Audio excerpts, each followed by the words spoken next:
The sizzle of steaks on the grill was loud, but not loud enough to drown out my father's voice as it sliced through the air like a blade. "Hey, Madison," he called out with a smirk that told me trouble was coming. "You're old enough to pay rent or get out. This isn't a charity. Before we begin, drop a comment and tell us, where are you from and from which city you're watching our videos? And after watching the whole video, don't forget to tell us, what would you do in this situation? Be honest. Tell me in the comments below. We read every comment. Let's begin." The laughter that followed wasn't just his. It came from my stepmother, Denise, and my younger half-brother, Tyler, who leaned back in his chair, popping open another beer like he'd just heard the best joke of the night. My hands tightened around the plate I was holding, the paper edges crumpling under my grip. It wasn't just the words, it was the timing. He said it in front of the whole family, while neighbors mingled in the yard, pretending not to hear. He wanted them to hear. He wanted me humiliated. I set the plate down slowly on the picnic table, forcing myself to keep my voice steady. "You've been taking half my paycheck for years, Dad. I've been paying the bills." His face twisted into that fake, exaggerated shrug he used when mocking me. "So, that's called life. If you don't like it, find somewhere else to live." Tyler chuckled under his breath. "Good luck with that." The air felt heavy with the scent of grilled meat and something darker, disgust, betrayal. I could feel the eyes on me from across the yard. They all thought I'd stay quiet, maybe cry later in my room. But that wasn't going to happen this time. I stepped closer to him, close enough that the flicker of the grill's flames lit up his smirk. "Fine," I said, my voice low but sharp. "You want me gone? You'll get your wish." He laughed, waving his tongs at me like I was a pesky fly. "Yeah? And where are you going to go? Back to your little apartment that fell apart? You've got no savings, Madison." The rest of the evening blurred into a tense mix of forced smiles and whispered gossip.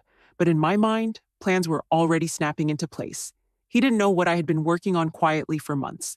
He didn't know I'd just gotten the keys to my own house.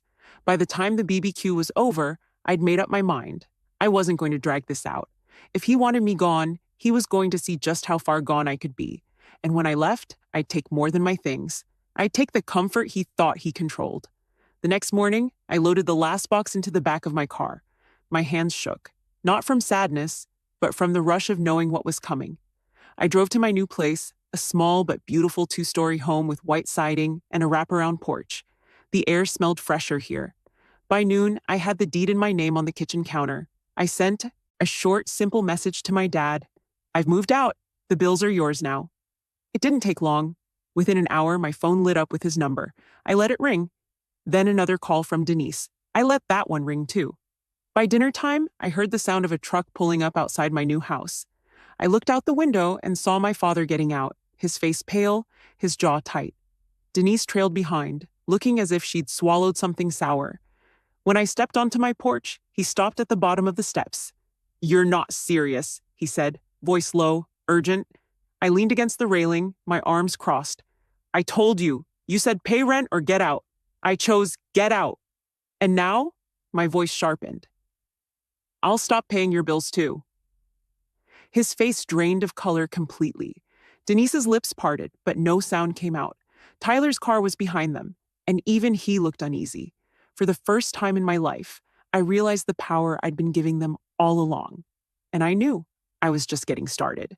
The moment they drove away, I stood on my porch and just breathed. Not relief. No, not yet. It was the first inhale in years that didn't feel like I owed someone for the air. I didn't waste time. I went inside, grabbed my laptop, and began cutting every cord they'd been feeding on. Electric bill? Gone from my account. Gas? Removed. Internet? Water? Car insurance? Severed one by one. With each confirmation email, I felt my spine straighten. An hour later, my phone lit up. Dad calling. I let it ring. Denise next, then Tyler. I didn't answer a single one. By late afternoon, the group chat started blowing up. Dad, "This isn't funny, Maddie. The Wi-Fi's down." Denise, "You can't just shut things off. That's not how family works." Tyler, "Hope you're happy. You ruined dinner." I typed one line and sent it. "I've moved out. Bills are your responsibility now. Please don't show up uninvited." I thought that would be the end of it, until I saw their truck pull up outside my new place. Dad got out first, jaw tight. Denise trailed behind with her arms crossed. Tyler didn't even bother leaving the car. Dad stopped at the bottom step. All right, enough of this stunt. You made your point? Turn the accounts back on for a week while we transition. I met his gaze. Number, you've been taking half my paycheck for years. You made it clear last night. You want me gone. I'm gone. And so is my money. Denise's voice cracked with a bitter laugh. Wow. Cold. No, I said, stepping down to meet them halfway. Cold is laughing at your kid in front of neighbors? This question mark. This is warm compared to that. Dad's mouth opened, but nothing came out. For the first time, I saw something I'd never seen in him before. Hesitation. I walked back up the porch. You'll figure it out, just like I did. The door clicked shut behind me, and for the first time in years, I realized I was finally the one holding the lock. The next morning, I woke up to the kind of silence that doesn't exist in my father's house. No stomping boots, no blaring TV, no Denise shouting about some misplaced receipt. Just stillness. I made coffee in my small but bright kitchen, the steam curling into the sunlight that poured through the window. For a second, I almost smiled, until my phone started buzzing. Unknown number. Call us. This is urgent. Dad, the electric's off. There's food spoiling. We have to talk. Denise, if you care about this family, you'll fix this today. I set the phone down, refusing to let their chaos bleed into my morning. They were just learning what I'd known for years. Bills don't magically pay themselves. By noon, the knock started. 3 sharp raps on my front door. I checked the camera. Denise, alone this time. Sunglasses hiding half her face. I opened the door just enough. What do you want? Her smile was forced, brittle. We need the car insurance in your name for just a few more days. Tyler's got an interview. I shook my head. I already moved it to my address. It's my policy. If Tyler's driving, he needs his own. Her jaw twitched. You're punishing us. No, I said, leaning against the frame. I'm refusing to be punished anymore. She blinked, caught off guard by how calm I sounded. Your father's furious. You know, he's only like this because he's stressed. The shop closing? That shop closed 3 years ago, I cut in. He's had 3 years to stop leaning on me like a crutch. For a moment, the mask slipped. Her eyes hardened. You'll regret this, sooner than you think. I closed the door without answering. That night, as I was unpacking boxes in my new living room, my phone lit up again, this time with an email from my bank. Suspicious login attempt detected. My stomach tightened. I logged in, multiple failed password attempts, and then something else. A department store credit card I'd never opened, registered to my name with an address that wasn't mine. It didn't take long to connect the dots. My purse had gone missing in the old house a year ago, only to reappear 2 days later with nothing missing, or so I thought. Tyler, I printed every email, every statement, and slid them into a folder marked boundaries in big black letters. I wasn't just protecting myself anymore, I was building a case. At midnight, another text came in from Tyler. You think you're better than us now? Watch your mailbox. I stared at the screen, the anger in my chest sharpening into something colder, steadier. They weren't just losing my money, they were losing their grip. And the more they realized it, the uglier this was going to get. The next 2 days were quiet, too quiet. No knocks, no calls, just the occasional text from Tyler dripping with sarcasm or veiled threats. I kept my replies short, always, in writing, careful like my attorney advised. Every word, every date, every attempt they made to pull me back in, I saved it. By the third morning, the silence broke. My phone buzzed nonstop as I sipped coffee at my kitchen counter. Screenshots from friends and neighbors started rolling in. Facebook posts from Denise, written in that self-pitying tone she'd perfected.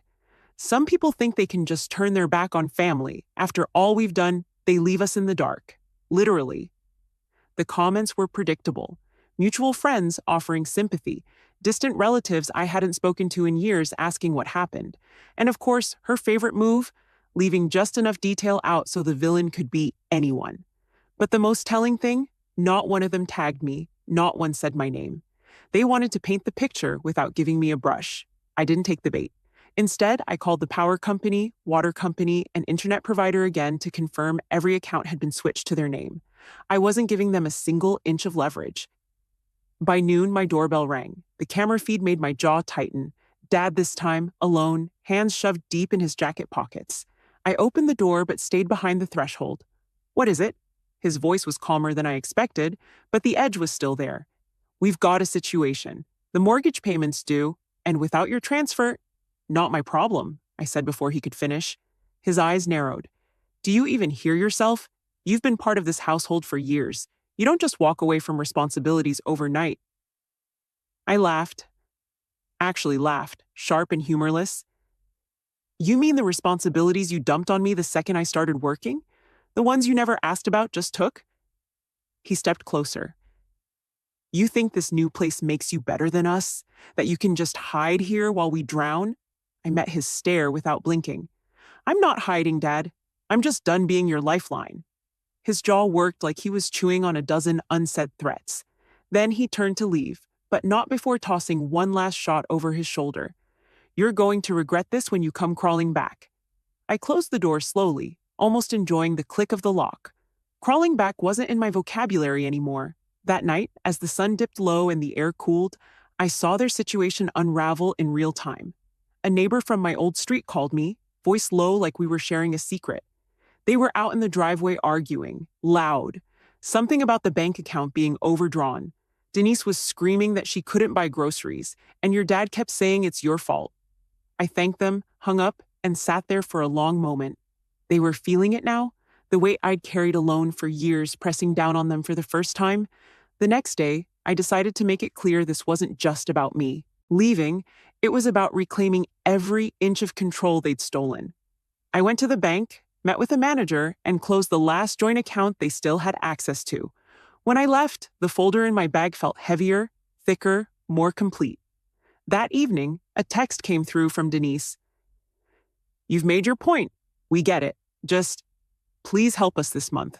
We'll figure it out after. I didn't reply. 2 hours later, a public post appeared on her profile. Funny how people change when they think they don't need you anymore. But life has a way of humbling everyone.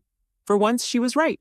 Life does have a way of humbling everyone, and theirs was only getting started. It was a Saturday morning when the perfect opportunity landed in my lap. I was sipping coffee, scrolling through emails, when one from the mortgage company for my dad's address popped up. The subject line read, Urgent, past due balance, and notice of public auction. At first, I thought it was a mistake. I hadn't lived there for weeks, and I'd already removed my name from everything tied to that house. But when I opened it, I realized the bank must have still had me listed as an emergency contact from years ago. The letter was blunt. 2 payments missed, no arrangement made, auction date set in 30 days. I sat there staring at the screen. This was it. The moment when the universe handed me proof, in black and white, that all their loud confidence was just smoke. Before, I might have rushed over, tried to fix it, drained my account again to save them. Now, I hit print. Then I slid the paper into my boundaries folder. By noon, I heard the inevitable, the pounding at my door. This time, all 3 of them were on the porch. Dad red-faced, Denise tight-lipped, Tyler smirking like a kid who thinks he's about to win a game. I stepped outside, shutting the door behind me. Dad didn't waste time. You saw the notice. We can't lose the house, Maddie. You're going to help fix this. I folded my arms. No, I'm not. You're still family, he shouted, loud enough for the neighbors across the street to glance over. I didn't lower my voice. Family doesn't use you as a wallet. Family doesn't laugh while you're humiliated in front of half the neighborhood. Family doesn't commit fraud in your name and expect you to just take it. Denise stepped forward, eyes darting to the people watching from their yards. Do you have to make a scene? Yes, I said flatly, because you had no problem making one when it suited you. Tyler muttered under his breath. Unbelievable. I turned to him. You're right. It is unbelievable that I let this go on for as long as I did. Dad's voice dropped, that quiet, dangerous tone he used when he thought he could still intimidate me. If you walk away from this, you'll be nothing to us. I smiled, but there was no humor in it. Then I'll be nothing to you, and everything to myself. I stepped back toward the door, but before I went inside, I pulled the printed foreclosure notice from my folder and held it up where they could all see. This, I said, my voice cutting clean through the air, is what happens when the person you've been draining finally stops bleeding for you. And then I let it drop to the porch at their feet. The door closed behind me with a solid, satisfying click. Through the blinds, I watched them stand there. Dad frozen, Denise glancing at the neighbor's stares, Tyler kicking the paper like it might bite him. They left without another word. That evening, I posted a single vague line on my own social media. Sometimes the best gift you can give someone is the chance to stand on their own 2 feet. The comments rolled in, people asking if I'd finally moved, congratulating me on my new place, sending messages of support. Not once did I name them. I didn't need to. Because the truth was, their downfall wasn't my story to tell anymore, it was theirs to live. And I was finally free to live mine.